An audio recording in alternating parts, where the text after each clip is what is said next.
أعوذ بالله من الشيطان الرجيم. بسم الله الرحمن الرحيم. ولا تأكلوا مما لم يذكر اسم الله عليه وإنه لفسق وإن الشياطين ليوحون إلى أوليائهم ليجادلوكم وإن أطعتموهم إنكم لمشركون. آمنت بالله صدق اللہ العظیم. میرے انتہائی واجب الاحترام قابل صد احترام بزرگوں، بھائیوں اور نوجوان ساتھیوں، آج کے درس قرآن میں قرآن مجید کتاب حکمت کی سورہ نمبر 6 سورۃ الانعام کی فقط ایک آیہ مبارکہ، آیہ نمبر 121 یہ شامل ہے. اس آیہ مبارکہ میں کچھ اہم سوالات کا جواب ہے، لیکن اس سے قبل ہم اس کو جو گزشتہ جو آیات مبارکہ کا مضمون ہے اس کے ساتھ ہم اس کو پہلے کنیکٹ کر لیتے ہیں. گزشتہ درس میں شامل آیہ مبارکہ میں اللہ رب العزت نے حکم ارشاد فرمایا فَكُلُوا مِمَّا ذُكِرَ اسْمُ اللَّهِ عَلَيْهِ إِن كُنتُم بِآيَاتِهِ مُؤْمِنِينَ، کہ جس چیز پر اللہ کا نام لے لیا گا تم اس کو کھاؤ. خود سے تم کس چیز کو اپنے لیے منع نہیں کر سکتے، حرام نہیں کر سکتے. گویا کہ مضمون یہ تھا کہ حلال حرام کرنے کی اتھارٹی صرف اللہ کے پاس ہے. اللہ چاہے تو کوئی حکم اپنے نبی کریم علیہ السلام کو دے دیں اور ان کے ذریعے سے کوئی چیز حلال تھی حرام ہو جائے، حرام تھی حلال ہو جائے. بلکہ اللہ رب العزت نے جتنی چیزیں انسان کی فطرت کے مطابق حلال ہونی چاہیے تھیں، طیب تھیں، اللہ نے ہمیشہ سے حلال رکھی. اور یہود اور مشرکین جنہوں نے خود ساختہ چیزیں اپنے اوپر حرام کی ہوئی تھیں، تو اللہ رب العزت نے آقا کریم سید المرسلین حضور پاک علیہ السلام کو جو کہ خاتم النبیین بنانا تھا، خاتم الانبیاء بنانا تھا، کہ نہ ان کے بعد کوئی پیغمبر، نہ کوئی کتاب، نہ ہی کوئی وحی، نہ ہی اس کے بعد کوئی اور آرڈر. اللہ نے فرما دیا ہے کہ یہ جو ہمارے پیغمبر ہیں سورۃ الاعراف سورہ نمبر 9 کے اندر وَيُحِلُّ لَهُمُ الطَّيِّبَاتِ وَيُحَرِّمُ عَلَيْهِمُ الْخَبَائِثَ، جتنی طیبات چیزیں ہوں گی، پاکیزہ ہوں گی، انسان کی فطرت کے مطابق ہوں گی، وہ تو ہوں گی حلال، وہ یہ حلال کریں گے تمہارے لیے. وَيُحَرِّمُ عَلَيْهِمُ الْخَبَائِث، اور جو چیزیں خبیث ہوں گی، ناپاک ہوں گی، ان کو یہ حرام کریں. یہ حضور پاک علیہ السلام کا ٹائٹل اللہ رب العزت نے خود ارشاد فرما دی. گویا کہ اللہ اور اس کے رسول جس کو حلال کہیں گے وہی حلال ٹھہرے گا، جس کو وہ حرام کہیں گے وہ چیز حرام ٹھہرے گی. مشرکین نے کچھ جانوروں کو خام خواہ سے اپنے اوپر حرام کیا ہوا تھا. یہود نے اونٹ کا گوشت اور دودھ وغیرہ اپنے اوپر حرام کر لیا تھا. اللہ نے فرمایا نہیں، کسی کے پاس کوئی اختیار. فَكُلُوا مِمَّا ذُكِرَ اسْمُ اللَّهِ، جس پر اللہ کا نام لے لیا گیا، جو بھی چیز طیب ہے، اب تم اس کو کھاؤ. اب اس کا جو مفہوم مخالف ہے آیہ نمبر 121 آج کے درس میں شامل آیہ مبارکہ میں اس کا تذکر ہے. وَلَا تَأْكُلُوا مِمَّا لَمْ يُذْكَرِ اسْمُ اللَّهِ، جس پر اللہ کا نام نہیں لیا گیا اس کو نہ کھاؤ. سیدھا سیدھا بالکل واضح، جس پر اللہ کا نام نہیں ہے اس کو نام مت کھاؤ. اب یہاں پہ کچھ سوالات پیدا ہوتے ہیں. پہلا سوال یہ پیدا ہوتے ہیں کہ بھائی جو میتہ ہے یعنی مردار ہے، جو جانور طبی موت مرے، وہ حرام ہے. مشرکین بھی یہی سوال کرتے تھے، ہنستے تھے. وہ کہتے تھے کہ اچھا جو اپنی موت آپ مر جائے، جس کو اللہ مارے وہ تو ٹھہرا حرام تمہارے لیے، جس کو تم اپنے ہاتھوں سے مارو، ذبح کرو، وہ تمہارے لیے حلال ہو گئے. تو یہ کیسے ہو؟ کئی سارے ریشنلسٹ ہوتے ہیں نا، عقل کے قلابے میں لا کے شریعت کے مسائل کے اوپر اعتراض کرتے. عقل کا دائرہ کاری کیا محدود ہے، اس میں تو کچھ آتے ہی نہیں. گزر جا عقل سے آگے کہ یہ نور چراغ راہ ہے، منزل نہیں ہے. فلسفی کو عقل میں کچھ خدا ملتا نہیں، اتنی لمبی ڈور ہے پر سرا ملتا نہیں. عقل کی تابعداری کرنے والے تو خدا کا بھی انکار کر گئے. کہاں تک تم عقل کو اپنے اوپر حاکم بنا سکتے ہو؟ ہرگز نہیں. اس وقت پوری دنیا کی جو جنگ ہے، ایسٹ اور ویسٹ کی، یا اسلام اور کفر کی جنگ، وہ ہے ہی ان دو چیزوں کی، ریویلیشن اور ریشنل. انہوں نے ریشنل کو خدا بنایا ہوا ہے کہ جو چیز عقل میں آئے گی وہ مانیں گے، جو نہیں آئے گی وہ نہیں مانیں گے. Believe in what you can see, believe in what you can experience. This is all about the empiricism اور سائنس. اس کی یہی دو بیسز ہیں. اور جو اسلام ہے وہ کھڑا ہوا ریویلیشن کے اوپر. اللہ اور اس کے رسول کا جو حکم ہوگا، عقل میں آئے نہ آئے، عقل کو ٹھوکر ماریں گے، سائڈ پہ کریں گے. ہمارے سے ڈیمانڈ ہی بلائنڈ فیتھ کی، الذین یؤمنون بالغیب. شروع ہی یہیں سے بات شروع ہوتی ہے کہ بھئی ایمان بالغیب ہے تو اسی کی قدر و قیمت ہے، ایمان بالغیب نہیں ہے تو نہیں. تو وہ کہتے تھے کہ جس کو اللہ مارے وہ ہو گیا حرام، جس کو تم خود مارو وہ ہو گیا تمہارے لیے حلال۔ تو بھائی یہ کیا ہو گیا، یہ کیسے ہو گیا؟ اس کا سادہ سا جواب ہے کہ بھائی اس کے اندر کئی ساری باتیں ہیں، کئی ساری چیزیں ہیں۔ اس کا تعلق ایک دوسرے سوال کے ساتھ ہے۔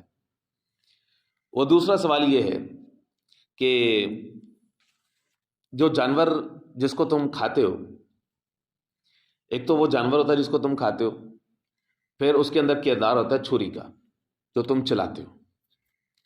چلے اس میں تو عقل کام کر جاتی ہے کہ بھائی اتنا پہلے اس کا گلا کاٹو، پھر انتظار کرو اس کا جتنا خون ہے وہ نکل آئے، پھر ڈائریکٹ ہی پوری گردن نہ کاٹ دو کہ اس کو وقت نہ ملے تڑپنے کا اور اس کا خون باہر نہ نکلے۔ یہاں تک تو بات ٹھیک ہے، لیکن یہ بسم اللہ کا کیا چکر ہے شروع میں؟ اس کا اس کے ساتھ کوئی فزیکل ریلیشن شپ نہیں ہے۔ اگر کوئی بندہ اس کے بغیر بھی ذبح کر لے تو اس سے کیا فرق پڑتا ہے؟ ہونا چاہیے وہ، پھر بھی کھانا چاہیے۔ کیوں نہیں کھاتے ہو؟ کہ جس پر اللہ کا نام نہیں لیا گیا اس کو نہ کھاؤ۔ بھائی جانور ہے، جب وہ بنیادی طور پر تمہارے رب نے تمہارے لیے پاک کر دیا، حلال کر دی، تو کیا حرج ہے اس کو کھاؤ؟ فرمایا کہ بھائی اس کی 3 وجہ ہے۔ اس کی میں پہلے سوال کا جواب بھی آ جائے گا۔ پہلی بات تو یہ ہے کہ جو جانور ہے نا، ہے تو جاندار، کسی بھی چیز جس میں اللہ نے روح ڈال دی ہے نا، اس کی جان مقدس ہے۔ کسی مخلوق کو اجازت نہیں ہے کہ اس کی جان لے، لیکن اللہ رب العزت نے انسان کو اشرف المخلوقات بنایا۔ جب اس کو اجازت دی کہ بھائی فلاں فلاں جانور کا گوشت تمہارے لیے حلال ہے، تو جان لینا ایک محترم عمل ہے۔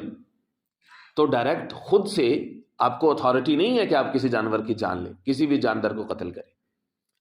ہاں، آپ جو بسم اللہ پڑھ رہے ہیں گویا کہ میسج دے رہے ہیں اور اپنا میسج تازہ کر رہے ہیں کہ بھئی اللہ کے اذن کے بغیر یہ ممکن نہیں تھا، تو اللہ کے نام پہ یہ میں کر رہا ہوں، تو اب تمہارے لیے حلال ہے کہ تم نے اللہ کی اتھارٹی کو آپ نے اپنے ساتھ رکھا ہے، آپ نے وہیں سے ایک چیز لے کر کے اس کو اپلائی کیا اور یہ جو ہے وہ اب تمہارے لیے اس کے اذن ہو گیا۔ کبھی عدالت میں دیکھیں ایک وکیل بار بار مائی لارڈ کیوں کہتے ہیں؟ کیونکہ وہ جو جج سامنے بیٹھا ہوا ہے جس کے پاس اتھارٹی ہے، وہ اس کی اتھارٹی کو ایکنالج کر کے اپنی ریکویسٹ پیش کر رہے ہیں۔ کیوں کہتے ہیں؟ نہ کہ بھائی اس کا اپنا کام ہے، اس کا اپنا کام ہے، کیا اس کی خوش آمدی کرنے میں فیصلہ اس کے حق میں آ جائے گا؟ ناٹ ایٹ آل، ایسا کوئی مسئلہ نہیں، لیکن بتایا گیا کہ بھئی یہ آپ لوگوں نے کہنا ہے، اس کو عزت دینی ہے آپ نے۔ بھئی اصل اتھارٹی اللہ کی، جان نکالنے کی جو معاملہ ہے وہ صرف اللہ کی سپرداری ہے، لیکن بندوں کو جو رب العزت نے اجازت دی ہے تو اس کو چاہیے کہ وہ بسم اللہ سے، اللہ کے نام سے اس کا آغاز کرے۔ دوسرا یہ کہ اس کے اندر شکر، احسان اور اکرام کی صورت بھی ہے کہ بھئی اللہ رب العزت کی چھوٹی نعمت ہو، بڑی نعمت ہو، ہمیشہ اللہ رب العزت کا شکر گزار رہنا چاہیے۔ تو یہ نعمت بھی اللہ کی ہے، تو اللہ کی نعمت سے فائدہ اٹھانے سے قبل اللہ کا نام تو لینا چاہیے، بسم اللہ، اللہ کے نام سے۔ اور تیسری بات یہ ہے کہ جو مشرکین ہیں، نذرانے، عقیدتیں بتوں کے سامنے، غیر اللہ کے سامنے، اور ان پر حتیٰ کہ صرف جانور نہیں، اپنے بچوں تک کو بلی چڑھانے کی رسمیں موجود تھیں اور ہیں آج بھی، اپنے بچوں کو، اپنے رشتوں کو بھی ان کو کی عقیدت کے لیے قربان کر دینا۔ فرمایا دین اسلام اعتدال کا دین ہے، ایسا نہیں ہو سکتا، اس لیے اس کے لیے پابندی لگائی کہ بھئی بسم اللہ پڑھ کے، تاکہ پوری شہادت ہو، تم اس شہادت کو تازہ کرو کہ صرف کوئی بھی چیز قربان کی جا سکتی ہے تو وہ اللہ کے نام پہ کی جا سکتی ہے، کیونکہ ساری مخلوق اللہ کی، کسی اور کے لیے نہیں، خالق صرف اور صرف اللہ ہے۔ جب لا الہ الا اللہ پڑھا ہے تو اپنے ہر ایک عمل سے اس کی شہادت دینا لازم ہے۔ اسی کو تو کہا ہے وَكَذَلِكَ جَعَلْنَاكُمْ أُمَّةً وَسَطًا، کہ تمہیں درمیانی امت بنایا ہے، لِتَكُونُوا شُهَدَاءَ عَلَى النَّاسِ، تاکہ تم لوگوں پر گواہ بن جاؤ، شاہد بن جاؤ۔ شہداء شاہد کی جمع ہے۔ اب شاہد کیسے بنیں گے؟ شاہد ایسے بنیں گے کہ اپنے عمل سے گواہی دیں گے کہ ہم ایک اللہ کو ماننے والے، اپنے عمل سے گواہی دیں گے کہ ہم اللہ کے رسول کو خاتم النبیین مانتے، اپنے عمل سے گواہی دیں گے کہ حضور پاک علیہ السلام کی ذات ہمارے لیے اسوہ اور نمونہ ہے، اپنے عمل سے گواہی دیں گے کہ مسلمان دنیا بھر میں ہر ایک سے جدا ہے، ہو کیوں نہ اسلام ممتاز دنیا بھر کے دینوں میں، وہاں مذہب کتابوں میں، یہاں قرآن سینوں میں، ہر معاملات میں دین اسلام ان سے جدا ہے۔ فرمایا کہ اس لیے جس جانور پر اللہ کا نام نہ لیا گیا ولا تاکلوا، اس کو مت کھاؤ، اس پر لے لیا گیا، اس کو کھاؤ۔ اب سوال یہ ہوتا ہے کہ اگر کوئی بھول جائے،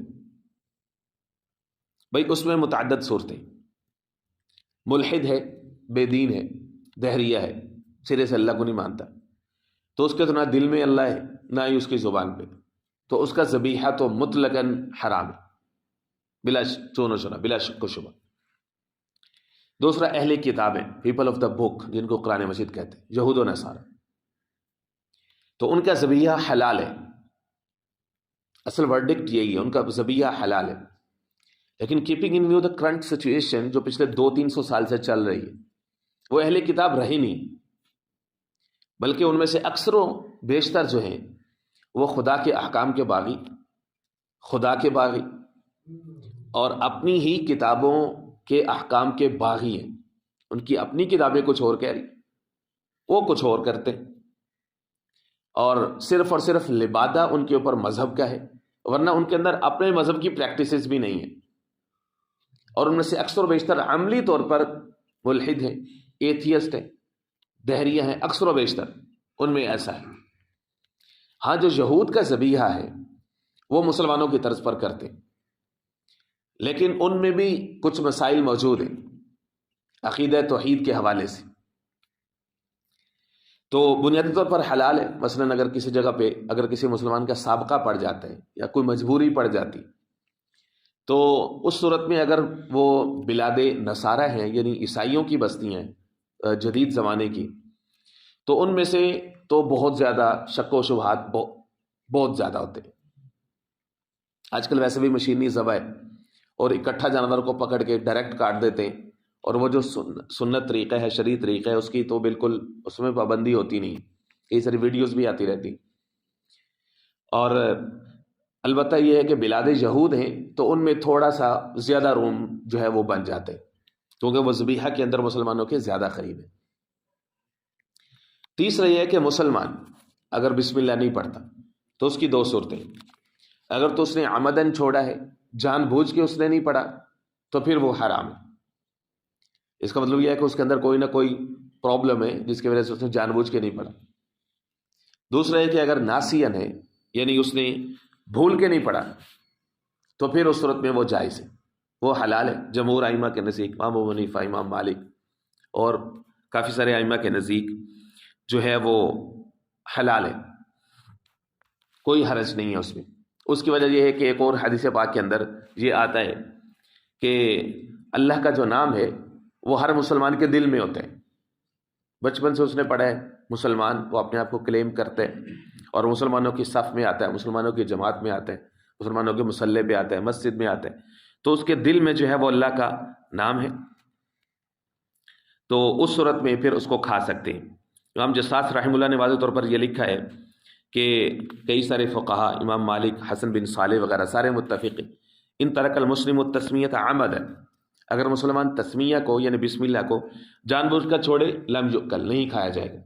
وَإِن تَرَكَهَا نَاسِيًا، اگر بھول کے چھوڑے تو پھر اکیلا، پھر اس کو کھا سکتے ہیں، پھر وہ کھایا جائے گا۔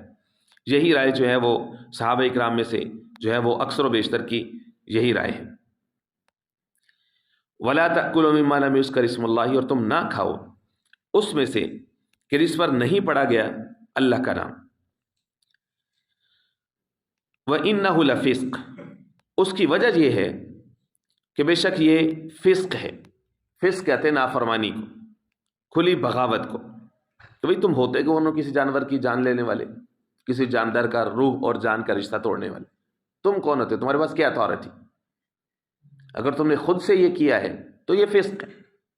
ہاں اللہ کا نام لے کر کے، اللہ کے اذن سے اگر کرو گے تو اب اس میں جو ہے وہ جواز کی شکل خود بخود اس میں آ جائے گی۔ وَإِنَّهُ لَفِسْقٌ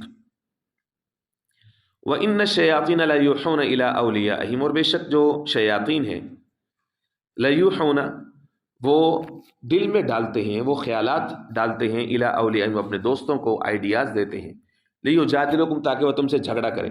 جیسے کچھ سوالات کا میں نے بھی تذکرہ کیا، شیطان کے جو دوست ہیں وہ اس طرح کے شرعی معاملات میں اور احکامات میں اسی طرح کے جو ہے وہ سوالات کرتے۔ فرمایا یہ شیاطین کے دوست ہوتے ہیں سارے کے سارے، جو شرعی احکام کے خلاف جو ہے اپنی عقل کو چلاتے ہیں اور عقل کو حاکم مانتے ہیں، عقل کا دائرہ کار بہت محدود ہے۔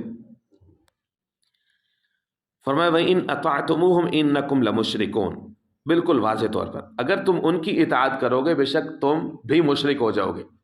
لوگوں کو یہ بات بڑی اس سے بڑا بہت چڑھتے ہیں، اگر تم ان کی اطاعت کرو گے، لیکن بندو مشرکوں کی اطاعت کرو گے، مشرکوں کی باتوں مانو گے، ان کی تہذیب کا ماننا ان کی اطاعت ہے، ان کے کلچر پر عمل کرنا ان کی اطاعت ہے، ان کے احکام کو ماننا ان کی اطاعت ہے، ان کے سامنے جھک کے رہنا ان کی اطاعت ہے، ان کے فلمز، ٹی وی، ڈرامے، ان سب چیزوں کو لائک کرنا، پسند کرنا اور اپنے نوجوانوں کو ریکمینڈ کرنا، اس پر خوش ہونا، تو یہ بھی ان کی اطاعت ہے۔ وَإِنْ أَطَعْتُمُوهُمْ، گویا کہ آپ نے اپنی پوری نسل ان کے حوالے کر دی، تو ابھی بھی تم چڑھتے رہو جی قرآن نے یہ کیوں کہا دی بے شک تم بھی مشرک ہو، چاہے لفظی معنی کے اعتبار سے کہا ہو، ظاہر ہے کہ عقیدے کے اعتبار سے تو ہر بندے کے دل میں اللہ کا نام ہے، اس کو مشرک اور کافر نہیں کہہ سکتے جب تک کہ وہ خود اپنی زبان سے مکر نہ جائے، ورنہ کیا ہے مشرک ایسے ہی ہے جیسے حدیث پاک کے اندر آتا ہے من ترک الصلاۃ متعمدا فقد کفر، تم میں سے جس نے بھی نماز چھوڑی تو وہ کافر ہو گیا۔ اب وہ کافر کا کیا مطلب ہے؟ وہ کافر حقیقی تو نہیں ہو گیا کہ اب جی اس کی بیوی بھی اس کے نکاح سے نکل گئی ہے، اب اس کا جنازہ بھی جائز نہیں ہے، اس کے ساتھ تعلقات بھی جائز نہیں ہے، وہ مرتد ہو گیا، نہیں، بلکہ وہاں پہ کفرہ کا مطلب یہ ہے کہ عملاً وہ کافر ہو گیا، یعنی اس نے کافروں والا کام کیا کہ مسلمان تو اللہ کے سامنے آ کر کے جھکنے سے انکار کر ہی نہیں سکتا، وہ تو نماز چھوڑ ہی نہیں سکتا، یہ تو کافر کا کام ہے۔ تو اس حدیث پاک کا یہ مفہوم، اگر تم نے ان کی اطاعت کی، اگر اطاعت حقیقی کر لی، ہر معاملے میں کر لی، مذہب کے معاملات میں بھی کر لی، تو اب تو تمہارے مشرک ہونے میں کوئی شک ہی نہیں، ورنہ عملی اعتبار سے تمہارے اندر شرک تو آ ہی جائے گا۔ اللہ رب العزت سمجھ نصیب فرمائے۔ بسم اللہ الرحمن اللہم صلی علی سیدنا محمد وبارک تسلیما کثیرا کثیرا اللہم نور قلوبنا بالقرآن وزین اخلاقنا بالقرآن وادخلنا الجنة بالقرآن ونجینا من النار بالقرآن یا رحیم یا رحمان یا رحیم یا رحیم اللہم اشف مرضانا ومرضى المسلمين اللہم اشف مرضانا صلی اللہ تعالی علی خیر خلق محمد وآلہ وصحبہ۔